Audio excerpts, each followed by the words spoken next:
மும்பையை சேர்ந்த ஒரு 26 வயசான பேங்க் ஊழியர் இன்ஸ்டாகிராமில் அறிமுகமே இல்லாத ஒரு பெண்ணுக்கிட்ட பழக தொடங்கி 1 மணி நேரத்திலேயே 2.5 லட்சம் ரூபாய் பணத்தை இழந்திருக்கிறாரு. பாதிக்கப்பட்ட இளைஞர் மும்பையின் பிரபாதேவி பகுதியை சேர்ந்தவர். தனியார் வங்கி ஒன்றுத்தில் அவர் வேலை பார்த்துக்கிட்டு வராரு.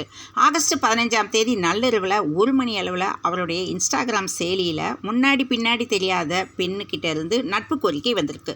பெண்கள் விஷயத்தில் சபலப்பட்ட இளைஞர் நட்பு கோரிக்கையை ஏற்றுக்கிட்டு அவர் கூட பேசியிருக்கிறாரு. கொஞ்ச நேரத்திலேயே 2 பேரும் தங்களோட வாட்ஸ்அப் நம்பரை ஷேர் பண்ணியிருக்கிறாங்க. மிட்நைட் 1:15 மணி இருக்கும். அவருக்கு வாட்ஸ்அப் வீடியோ கால் வந்திருக்கு. அதில் ஒரு பெண்ணு நிர்வாணமாக ஆபாசமான செயல்களை ஈடுபட்டதை கண்டு அவர் அப்படியே அதிர்ச்சி அடைஞ்சிருக்கிறாரு. கொஞ்ச நேரத்தில் வீடியோ காலும் துண்டிக்கப்பட்டிருக்கு. 5 நிமிஷத்துக்கு பின்னாடி வீடியோ கால் போது ரெக்கார்ட் செய்யப்பட்ட வீடியோ வாட்ஸ்அப்பில் வந்திருக்கு. அதை அனுப்பிய அந்த பொண்ணு, எனக்கு பணம் அனுப்புங்க, இல்லைன்னா இந்த வீடியோ உங்களோட இன்ஸ்டாகிராமில் இருக்கிற அத்தனை ஃப்ரெண்ட்ஸுக்கும் ஷேர் பண்ணிவிடுவேன் அப்படின்னு சொல்லியிருக்கிறாங்க.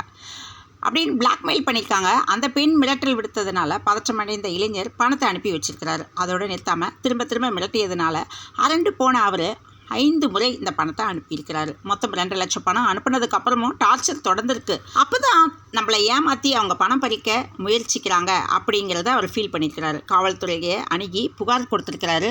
மும்பை தானே போலீஸார் இதை பற்றி வழக்கு பதிவு செஞ்சுருக்கிறாங்க. சைபர் கிரைம் பிரிவின் உதவியோட விசாரணை நடந்துட்டு வந்துட்டுருக்குது. இந்த வீடியோவிலேருந்து நம்ம தெரிஞ்சுக்கிறது என்னென்னா, சோஷியல் மீடியாவில் ஒருத்தருக்கு ஒருத்தர் ஷேர் பண்ணும்போதும் பழகும்போதும் பார்த்து பக்குவமாக பழகணும் அப்படிங்கிறது தான் இதனோட விழிப்புணர்வாகும். மேலும் இது போன்ற செய்திகளுக்கு பிரபாஸ் கதம் சேனலை சப்ஸ்கிரைப் பண்ணி பெல் ஐகானையும் கிளிக் பண்ணிக்கோங்க.